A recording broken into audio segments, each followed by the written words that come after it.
Hello everybody, welcome to the 9th episode of the Overly Sarcastic podcast, where today I'll be talking about the Renaissance, and yes, I know, I've talked about it before. If you've seen my video series on the history of the Venetian Republic, you'll know vaguely where I'm going with a lot of this, but today I'm going to be taking a look at the geographical, political, and economic reasons for the Renaissance in addition to the historical ones we've already discussed. Although, as I say that, I do need to actually start with history to get to the point where we're going. So, first off, jump way back to the 500s, 400s-ish centuries AD, when Rome was getting absolutely wrecked by barbarian invasions from all over Europe. The bottom line is that when the empire fell, there was no one to keep all of Italy safe and together, so that when the Lombards invaded a couple centuries later, they just completely took everything in sight. It was a fight between them and the Byzantines for control of Italy, and it didn't exactly go the Byzantines' way. To avoid getting absolutely murderized by the incoming wave of Lombards, a series of small towns and cities in the northeast corner of Italy decided to pack up shop and go to a small island in the Venetian lagoon, in what would become, Venice. Hence the Venetian lagoon part. Anyway.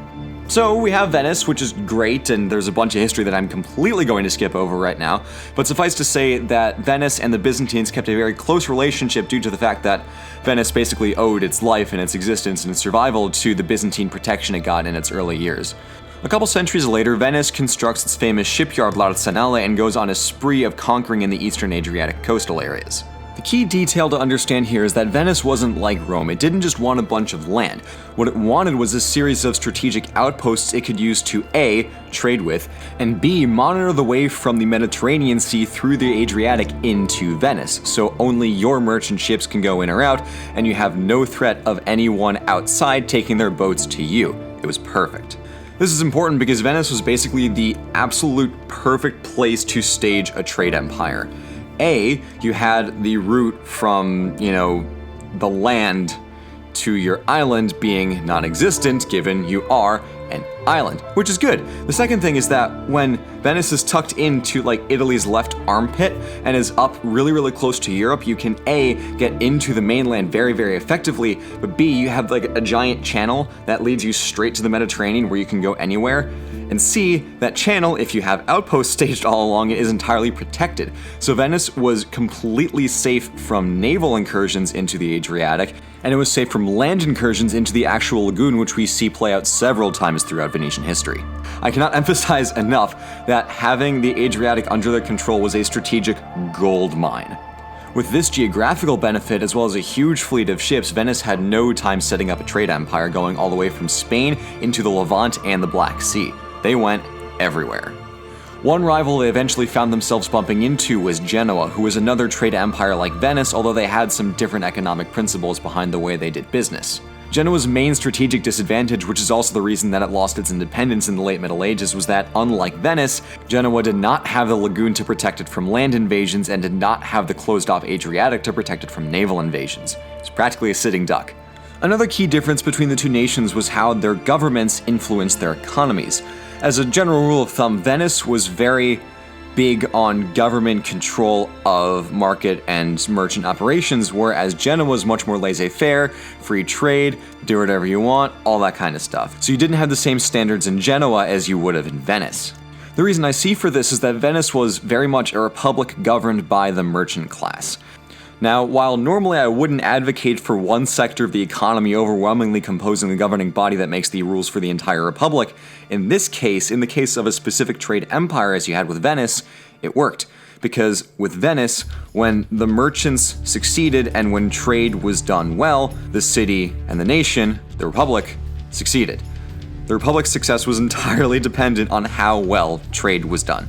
So you had merchants who very much knew what they were doing when it came to this, and they structured and standardized the way trade was done very, very strictly. So you had very specific shipping manifests with how much cargo you could carry, how many crossbow bolts you needed per journey, how far you were to go, when you stopped, how long you would take, who you would talk to, where you would go to.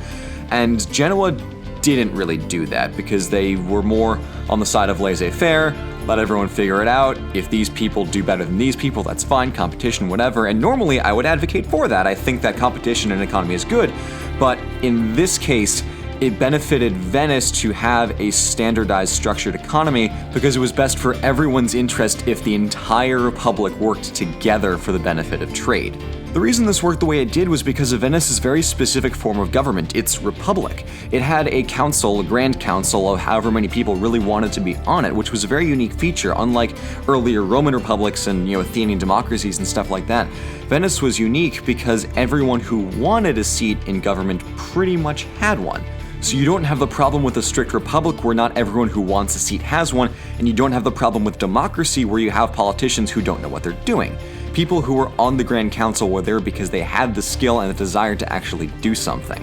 And even better, unlike in a country like, say, America, where we have a very, very specific political class, you didn't have career politicians in Venice because the people who were on the Grand Council were the merchants.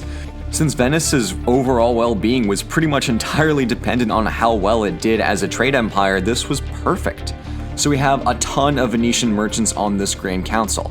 A good thing, in addition to the other good things I've been explaining, because I love the way Venice is organized, is that since they were merchants, they were out trading a lot of the time. So you would almost never have a session of the Grand Council that was, full up of people. It was usually somewhere between only a third or halfway full because people were out and about doing other stuff. So people could come in and out of the city whenever they wanted and be able to voice their opinions and have their say in the rules. But at the same time, overall, the council was generally small enough that the sessions weren't, unwieldy and full of people like you had in, say, ancient Greece. You actually had a small enough people in a room that you could get things done productively. So I'm gushing and I'll stop, but the point is, Venice had what is, in my opinion, objectively the best form of government, and it served them very well because their economy was structured, they traded a ton, and they made lots and lots of money. Another one of several benefits for Venice on the trading front is that the Byzantines, who were still very close to them because the whole, not quite father-son relation they had going on, Venetian traders were allowed tax exemption entirely when they were trading in Constantinople, which is really, really, really huge, and was another reason that Venetians made comical amounts of money off of this. It didn't go so well for the Byzantines when Venice ended up, leading the Fourth Crusade against them, and Venice got a bunch of Byzantine money and a bunch of Byzantine land from that, but that's neither here nor there. I'm going to now, after I've explained all the reasons why Venice was stupid rich, transition over into Italy and explain why Venice being so rich is the reason we have the Renaissance. So, Venice traded with absolutely everyone. They went east to west across the Mediterranean, and they did not discriminate. They were one of the few powers that were happy to trade with the Muslims as well. So, Ottomans were happy, Venetians were happy, everybody wins. They also traded with most of inland Italy, the peninsula itself, and one of the main regional economic powerhouses of the Italian peninsula was Florence. Now, Florence had about a third of their adult population in the textile industry. And that's a lot. Florence was really, really good at making textiles. Venice may have had their glass industry, yeah, but Florentine textiles traded really well and were another reason that the Venetians, and then, through trade, the Florentines, made lots of money. Now, unfortunately, unlike Venice, Florence doesn't really have a lot of strict history to it before the Renaissance. Yeah, it had some intercity conflict around the time of Dante, but that's not really stuff that's worth talking about here, so I'll basically skip all that and just say that Florence's main economic contribution was striking gold coins, otherwise known as florins, which were pretty popular and traded well.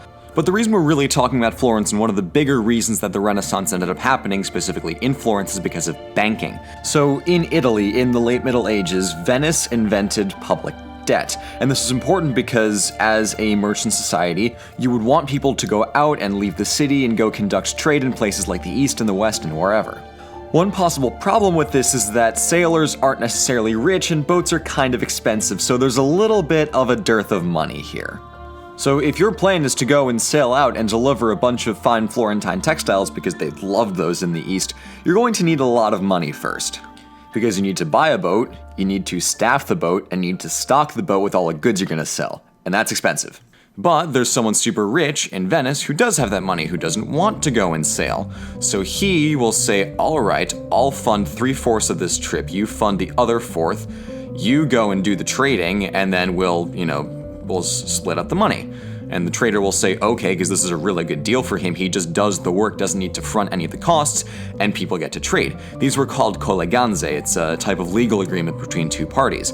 And this type of agreement on a larger scale was the idea behind some of the first Florentine banks.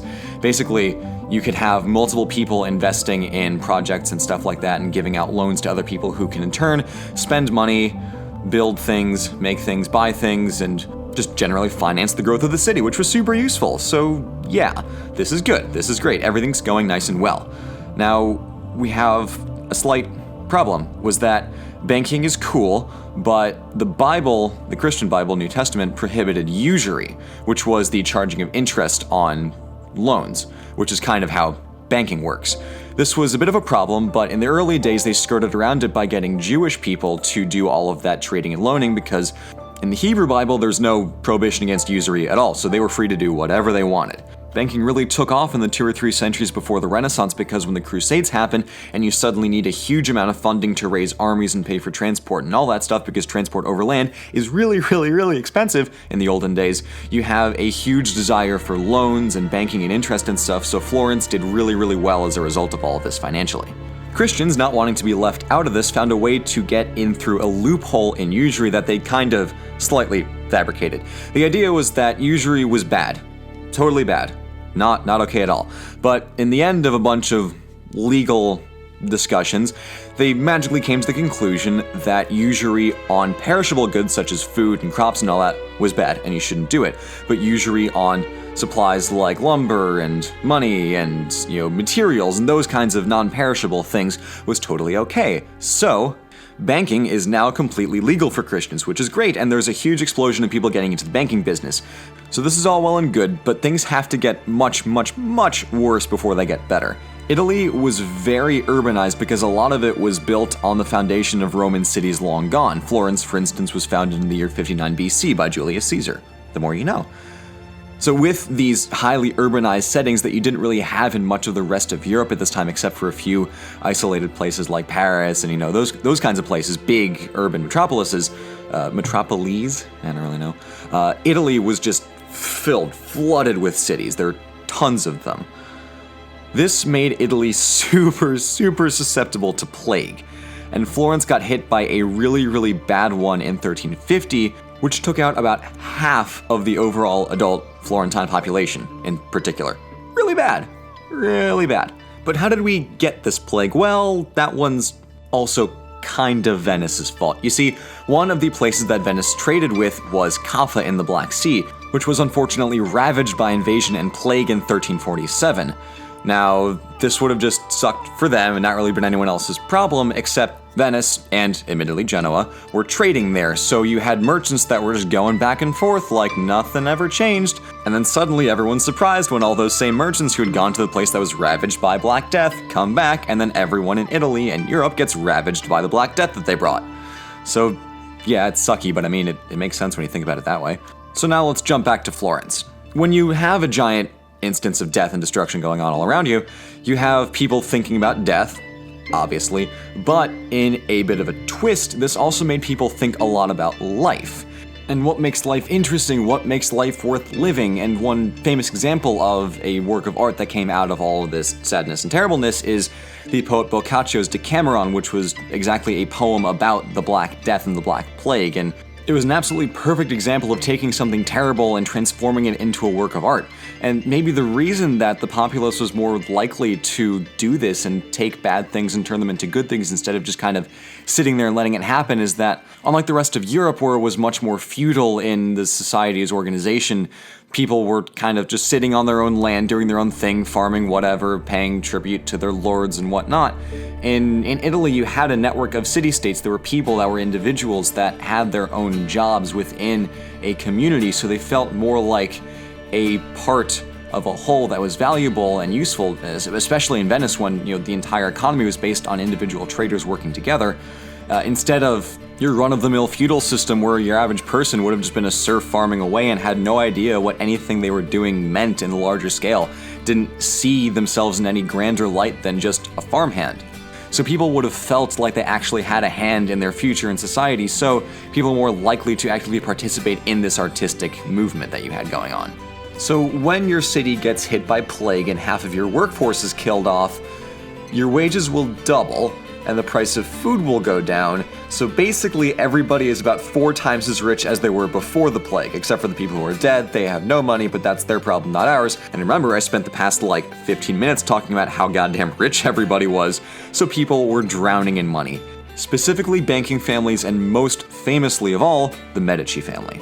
Now, as a result of this social climate and vast comical amounts of money that everybody had, there was a huge influx in rich people commissioning paintings and art and stuff like that. And the Medici, specifically Lorenzo de' Medici, who was one of the more famous people in that family, was especially big on commissioned artwork.